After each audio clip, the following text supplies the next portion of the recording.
Hello everyone, this question appears in Class 6 NCERT chapter of Mensuration. This is 7th question of its exercise 10.3. So the question says that a room is 4 meter long and 3 meter 50 centimeter wide. How many square meter of carpet is needed to cover the floor of the room? तो हमें room की length given है, length है हमारे पास 4 metre and हमें यहाँ पे breadth given है 3 मीटर 50 सेंटीमीटर।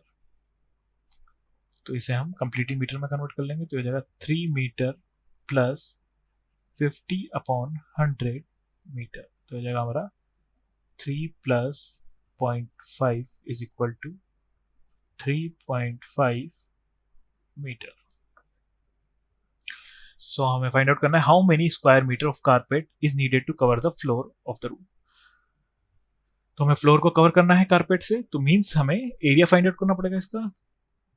तो एरिया हो जाएगा हमारा एरिया इज इक्वल टू, हमारे पास जो रूम है वो है जिसकी लेंथ और विड्थ अलग अलग है, मींस रेक्टेंगल शेप्ड है, तो इसका हो जाएगा फॉर्मूला हमारे पास एरिया का length into breadth.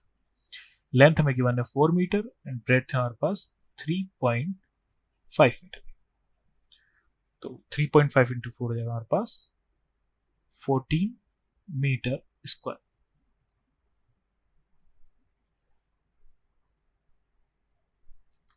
So, how many square meter of carpet is needed to cover the floor of the room? So, 14 meter square. Thank you.